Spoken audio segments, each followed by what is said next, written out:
সন্তান প্রতিটি পরিবারের সবচেয়ে মূল্যবান সম্পদ। একটি শিশু জন্মের পর ধীরে ধীরে বড় হতে থাকে এবং তার মন, চিন্তা, অনুভূতি ও আত্মসম্মানও ধীরে ধীরে গড়ে ওঠে। আত্মসম্মান বা সেলফ রেসপেক্ট হলো মানুষের ব্যক্তিত্বের একটি গুরুত্বপূর্ণ অংশ। একজন শিশুর আত্মসম্মান যত শক্তিশালী হবে, সে তত আত্মবিশ্বাসী, সাহসী এবং ইতিবাচক মানুষ হিসেবে বড় হবে। কিন্তু অনেক সময় বাবা মা অজান্তে এমন কিছু ভুল করে বসেন, যার ফলে সন্তানের আত্মসম্মান ধীরে ধীরে নষ্ট হয়ে যায়। বেশিরভাগ ক্ষেত্রে বাবা মা ভাবেন তারা সন্তানকে শাসন করছেন বা ভালো করার জন্য চাপ দিচ্ছেন, কিন্তু বাস্তবে সে আচরণ সন্তানের মনে আঘাত করে এবং তার আত্মসম্মান কমিয়ে দেয়। একজন শিশু যখন নিজের সম্পর্কে খারাপ ধারণা তৈরি করতে শুরু করে, তখন সে মনে করে সে কিছুই পারে না, সে মূল্যহীন অথবা সে অন্যদের চেয়ে কম। এই ধারণা তার ভবিষ্যতের উপর গভীর প্রভাব ফেলে। তাই প্রতিটি অভিভাবকের উচিত বুঝে নেওয়া কোনো কোনো আচরণ সন্তানের আত্মসম্মানকে ধ্বংস করে দেয়। আজ আমরা জানব সন্তানের আত্মসম্মান নষ্ট করে এমন 7টি বড় ভুল এবং সেগুলোর সমাধান। প্রথম লক্ষণ হলো সবসময় সন্তানের ভুল ধরিয়ে দেওয়া। অনেক বাবা মা আছেন যারা সন্তানের ভালো কাজগুলো লক্ষ্যই করেন না, কিন্তু ছোট একটা ভুল হলে বকাঝকা করেন। ধরুন আপনার সন্তান পরীক্ষায় 100-এর মধ্যে 85 পেয়েছে, সে খুশি হয়ে আপনার কাছে এলো, কিন্তু আপনি বললেন বাকি 15 নম্বর কোথায় গেল। এই ধরনের কথা শিশুর মনে খুব গভীর প্রভাব ফেলে। সে মনে করতে শুরু করে যে সে যতই ভালো করুক না কেন, বাবা মা কখনো সন্তুষ্ট হবে না। এতে তার আত্মসম্মান ধীরে ধীরে কমে যায়।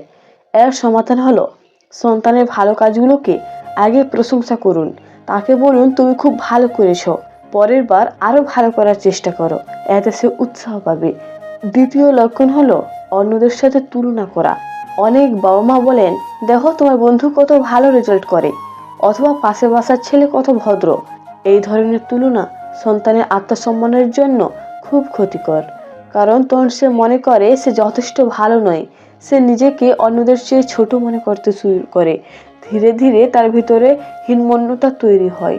সন্তানের উন্নতির জন্য তুলনা নয়, বরং তাকে নিজের আগের অবস্থার সাথে তুলনা করতে শেখান। বলুন, আগের থেকে তুমি অনেক ভালো করছো। তৃতীয় লক্ষণ হলো সন্তানের কথা গুরুত্ব না দেওয়া। অনেক সময় সন্তান তার অনুভূতি বা সমস্যার কথা বলতে চাইলে বাবা মা ব্যস্ততার কারণে বলেন, এখন বিরক্ত করো না। বারবার এমন হলে সন্তান মনে করে তার কথা কেউ গুরুত্ব দেয় না। ফলে সে ধীরে ধীরে চুপচাপ হয়ে যায় এবং নিজের অনুভূতি প্রকাশ করতে ভয় পায়। আত্মসম্মান বাড়াতে চাইলে সন্তানের কথা মন দিয়ে শুনতে হবে। সে ছোট হলেও তার অনুভূতি গুরুত্বপূর্ণ। চতুর্থ লক্ষণ হলো অতিরিক্ত বকাঝকা ও অপমান করা। কিছু বাবা মা রাগের মাথায় সন্তানের সামনে খুব কঠিন কথা বলে ফেলেন, যেমন তুমি কিছুই পারো না বা তুমি আমাদের লজ্জা। এই ধরনের শব্দ শিশুর মনে গভীর আঘাত করে। সে নিজের সম্পর্কে নেতিবাচক ধারণা তৈরি করে। তাই সন্তান ভুল করলে তাকে শান্তভাবে বুঝিয়ে বলুন, অপমান নয়, বরং সহানুভূতি দেখান। পঞ্চম লক্ষণ হলো সন্তানের সিদ্ধান্তকে সবসময় আগ্রহ করা। একটি শিশু ধীরে ধীরে নিজের মতামত তৈরি করতে শেখে, কিন্তু যদি বাবা মা সব সিদ্ধান্ত নিজেরাই নিয়ে নেন এবং সন্তানের মতামতকে গুরুত্ব না দেন, তাহলে সে মনে করে তার মতামতের কোনো মূল্য নেই। এতে তার আত্মসম্মান কমে যায়। তাই ছোট ছোট বিষয়ে সন্তানকে সিদ্ধান্ত নিতে দিন, যেমন কোন পোশাক পরবে বা কোন খেলনা বেছে নেবে। ষষ্ঠ লক্ষণ হলো অতিরিক্ত নিয়ন্ত্রণ করা। অনেক অভিভাবক সন্তানের প্রতিটি কাজ নিয়ন্ত্রণ করতে চান, কখন পড়বে, কখন খেলবে, কাদের সাথে মিশবে, সব কিছু। এত সন্তান নিজেকে স্বাধীন মনে করে না, বরং তার আত্মবিশ্বাস কমে যায়। অবশ্যই সন্তানকে সঠিক পথে রাখার জন্য কিছু নিয়ম দরকার, কিন্তু তাই কিছু স্বাধীনতাও দিতে হবে।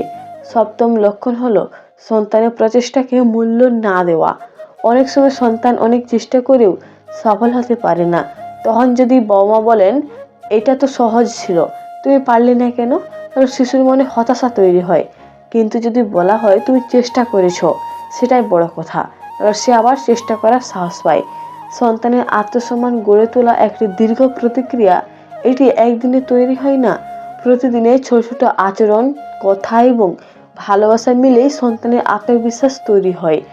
তাই একজন অভিভাবক হিসেবে আমাদের দায়িত্ব হলো সন্তানকে এমন পরিবেশ দেওয়া যেখানে সে নিজেকে মূল্যবান মনে করে, প্রথমত, সন্তানের সাথে বন্ধুর মতো সম্পর্ক গড়ে তুলুন, সে যেন নির্ভয়তার কথা বলতে পারে। দ্বিতীয়ত, তাকে ছোট ছোট দায়িত্ব দিন, এতে সে নিজেকে গুরুত্বপূর্ণ মনে করবে। তৃতীয়ত, তার সাফল্য উদযাপন করুন, ছোট হোক বা বড়। চতুর্থ, তাকে ভুল করার সুযোগ দিন, কারণ ভুল থেকেই মানুষ শেখে। পঞ্চমত, তাকে ভালোবাসা প্রকাশ করুন, মাঝে মাঝে বলুন, তুমি আমাদের জন্য খুব গুরুত্বপূর্ণ। মনে রাখবেন, একটি শিশুর আত্মসম্মান নষ্ট হয়ে গেলে তা আবার তৈরি করা কঠিন হয়ে যায়। তাই শুরু থেকে সচেতন হওয়া জরুরি। সন্তানের সাথে ভালো ব্যবহার, ধৈর্য এবং ভালোবাসা তাকে আত্মবিশ্বাসী মানুষ হিসেবে গড়ে তুলতে সাহায্য করবে। যখন একটি শিশু নিজের মূল্য বুঝতে শেখে, তখন সে শুধু পরিবারের জন্য নয়, সমাজের জন্য একজন ইতিবাচক মানুষ হয়ে ওঠে।